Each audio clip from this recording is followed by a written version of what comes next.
தன்னுடைய நான் சுயம்பு, என்னுடைய முயற்சி, என்னுடைய கஷ்டம், நான் வந்தேன் அப்படின்ற மாதிரி அப்படி எழுந்து நிற்கக்கூடிய தனுசு ராசினியர்களுக்கு என்ன மேடம் இத்தனை நாள் வேற என்னமோ சொல்லுவீங்க, இப்போ என்ன புதுசா ஏதோ டைலாக்லாம் சொல்றீங்கன்னா அப்படிலாம் தேவைப்படுது. ஆமா தேவைப்படுது. சரி வாங்க பார்ப்போம். 8ஆம் இடத்துல போய் ராசிநாதன் அமர்ந்திருக்கிறார், என்னெல்லாம் பண்ண போறாரு பார்க்கலாமா? தனுசு ராசிக்காரர்களை பொறுத்த வரைக்கும் இந்த தடவை ராசிநாதன் 8ல் அமர்ந்திருத்தல் ரைட்டா தப்பா அப்படின்னு பார்த்தா கொஞ்சம் ரைட்டு, கொஞ்சம் தப்பு. 8ஆம் இடத்துல ராசிநாதன் அமர்ந்திருத்தல் அப்படின்றத தாண்டியும் உச்சமால அமர்ந்திருக்காரு. அதனால பெருசா ஒன்றும் கெடுது பலன்லாம் எதிர்பார்க்கிற மாதிரி இல்லை. 8ஆம் இடத்துல அமர்ந்தாலும் அவர் பார்க்கக்கூடிய பார்வை பலன் ஒன்று இருக்குல்ல. ஆனா என்னதான் ராசிநாதனோட ரொம்ப கெட்ட பையன் யாருன்னா இந்த ராகு தான். 3ஆம் இடத்துல வர அமர்ந்து உங்களை அப்படியே பிரம்மாண்டப்படுத்தி இத்திலூண்டு பண்ண வேண்டிய விஷயத்தை இவ்வளவு பெருசாக்கி இந்த தடவை எனக்கு தெரிஞ்சு நவம்பர் மாசம் யாரு உஷாரா இருக்கணும்னா இன்ட்டு போட்டு வச்சக்கூடிய ஒரே ராசி எனக்கு தெரிஞ்சு தனுசு ராசிக்காரங்க தான். அந்த அளவுக்கு கொஞ்சம் பி கேர்ஃபுல் அப்படின்னு உங்களை பார்த்து நீங்களே சொல்லிக்கோங்க. நான்லாம் சொல்றேன், நீங்களும் சொல்லிக்கோங்க. ஓகே. ஸோ தினம் கண்ணாடி எடுத்து காலையில் எழுந்திரிச்சிட்டு கவனம் கவனம் கவனம் அப்படி சொல்லிட்டு போனீங்கன்னா இந்த ஒரு மாசம் கவனமா கடந்துடலாம். அப்படி இல்லாட்டி பெருசா பண்ணணும் பெருசா செய்யணுன்ற மாதிரியான ஒரு விஷயத்துல போய் அகப்பட்டு சில பண இழப்புகளை சந்திக்க நேரிடலாம். இது பண இழப்புன்னு சொல்ல முடியாது. அது எப்படி சொல்றது, நீங்க ஒரு இடத்துக்கு போனா இதெல்லாம் நடக்கும்னு ஒரு அனுமானம் பண்ணிட்டு போவீங்கல்ல, அனுமானித்திருப்பீர்கள். அந்த அனுமானித்திருத்தத்துல கொஞ்சம் ஒரு அறகுறையா தான் நடக்கும். இப்ப நீங்க போனீங்கன்னா உங்க ப்ராடக்ட் ஒரு 10 பேர் வாங்குவாங்க, நீங்க யூகிச்சுட்டு போனீங்கன்னா ஒரு 5 பேர் தான் வாங்குவாங்க. ஐயோ 5 பேர் வாங்கலையேன்னு யோசிச்சு தேவையில்லாம டென்ஷன் ஆகும். அந்த 5 பேருக்கான பணத்தையும் சேர்த்து நீங்க கட்ட வேண்டியிருக்கும். புரிஞ்சிருச்சுல்ல? இந்த மாதிரியான விஷயங்கள் தான் இப்போ நடக்க போகுது. ஸோ இது வரைக்கும் 7ஆம் இடத்துல உட்காந்து ஸ்வைங்கன்னு உங்களுக்கே டைரக்டா பார்வை கொடுத்து தான் வீட்டை தானே பார்த்து அழகாக ஒளிமெளிர வைத்துக் கொண்டிருந்த மிஸ்டர் குரு இந்த ஒரு மாதம், அதுவும் 15 நாள் தான், கவலைலாம் படாதீங்க. உங்களுக்கு மட்டும் சீக்கிரம் சொல்லித்தரேன். அதுக்கப்புறம் வக்கரம் ஆயிடுவாரு. வக்கரமான நம்ம மேல 7ஆம் இடத்தை நோக்கி தான் போறாரு. அதனால ஒன்றும் பெருசா இல்லை. ஒரு 15 நாள் அமைதியா இருந்தீங்கன்னா அந்த பெருசா இருக்கக்கூடிய தன்மையில இருந்து கம்மியாயிடுவீங்க. இல்லைன்னா எக்ஸ்பெக்டேஷன் ஃபுல்ஃபில் ஆகாம ஏதோ ஒரு இடத்துல ஒரு சின்ன சின்ன மைண்ட் வேவரிங்க கொடுக்கலாம். ஓகே. மூட் ஸ்விங் அப்படியே லைட் எட்டி பார்க்கலாம். என்னடா எனக்கு மட்டும் இப்படி நடக்குது, ஏன் என் வேலையில மட்டும் இப்படி போகுதுன்ற மாதிரி ஒரு சின்ன விஷயங்கள் நிறைய அலைச்சல் அதிகரிக்கக்கூடிய மாதமாக இருக்கு.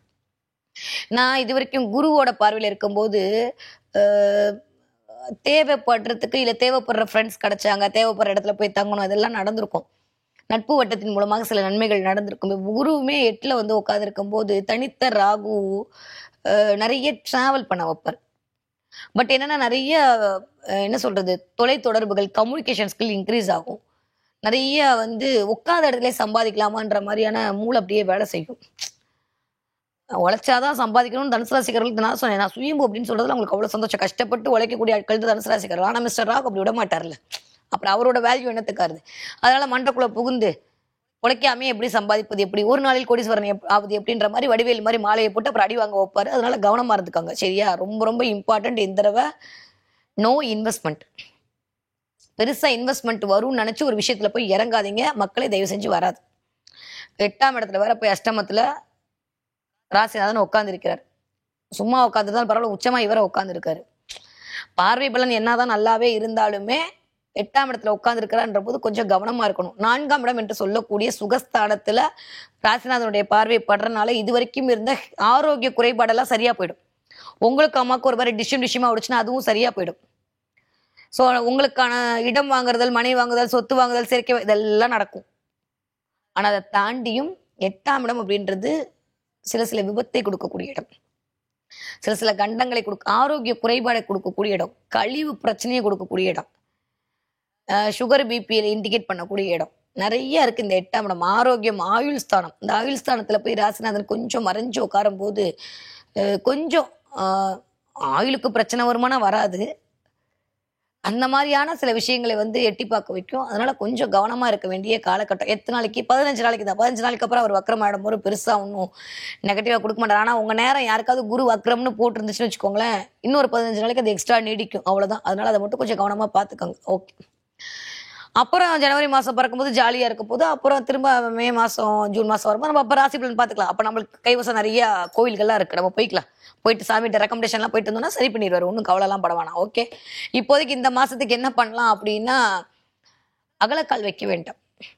எதுலையுமே அகலக்கால் வைக்கணும். 4ஆம் இடம் வலுக்கும் போது வீட்டில் இருக்கிறவங்க என்ன பண்ணுவாங்கன்னா, வீடு வாங்கு இந்த வயசுல வாங்காட்டி எப்படி, இடம் வாங்கு இந்த வயசுல வாங்காட்டி எப்படி, சொத்து வாங்கு இந்த வயசுல இப்படி எல்லாம் உங்களை உசுப்பேத்தி விட்டு கொஞ்சம் கடன் எல்லாம் மாட்ட வைப்பாங்க.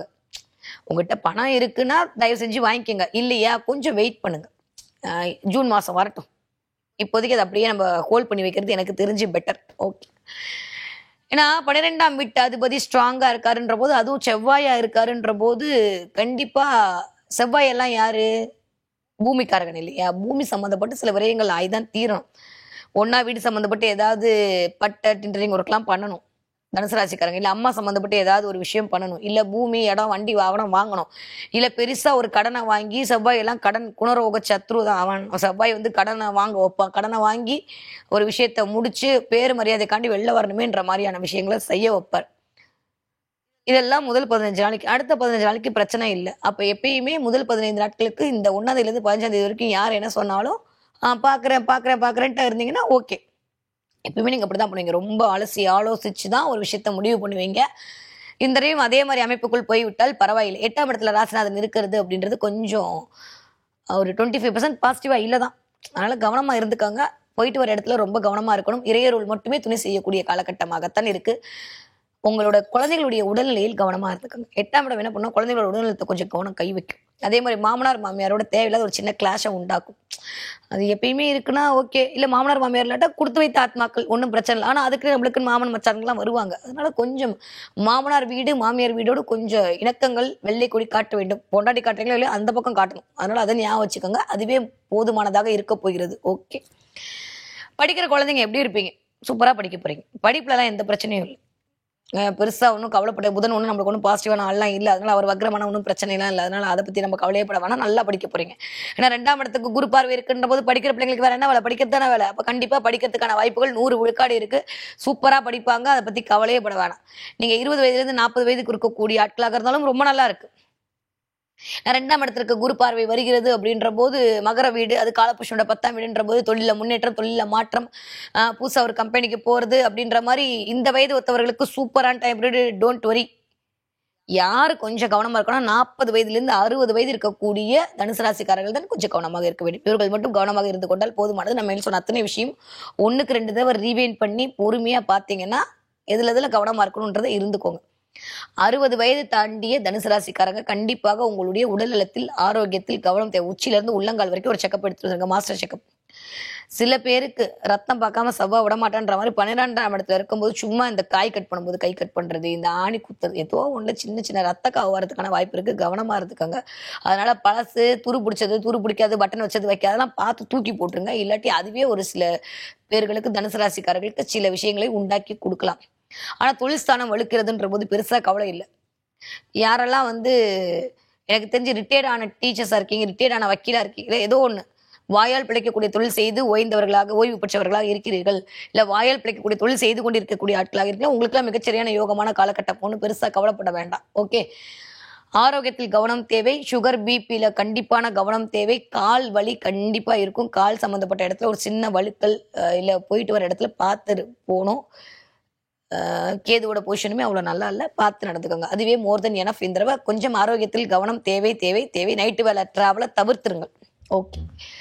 இந்த தடவை என்ன தெய்வத்தின் வழிபாடு எனக்கு மிகப்பெரிய ஏற்றத்தையும் மாற்றத்தையும் கொடுக்கும் என்றால் கண்டிப்பாக அனுமன் வழிபாடு உங்களுக்கு மிகச்சிறந்த ஏற்றத்தையும் மாற்றத்தையும் தரக்கூடிய வழிபாடாக அமையும். முடிஞ்சா இந்த மாசத்துக்குள்ள ஒரு தடவை அனுமன் கோயிலுக்கு போயிட்டு வருது, வெற்றிலை மாலை சாற்றுறது, இல்ல வந்து கொஞ்சம் வெண்ணெய் காப்பு, வெண்ணெய் எல்லாமே குருவோட கரவத்தை வந்து நான் வெண்ணெய் காப்பு சாப்பிட்டு அந்த வெண்ணெய் சாப்பிட்றது அப்படின்ற மாதிரி கொஞ்சம் அனுமன் வழிபாடு கொஞ்சம் உங்களுக்கு தேவையில்லாத தொல்லைகளில் இருந்து மிகப்பெரிய நன்மைகளை கொண்டு வந்து வரக்கூடிய வழிபாடாக கண்டிப்பாக மலர காத்திருக்கிறது. ஸோ இந்த தடவை கடவுள் அருளால் உங்களுடைய கவலைகள் மறக்கக்கூடிய மாதமாக 2025 மாதம் நவம்பர் மாதம் இனிதே மலர காத்திருக்கிறது.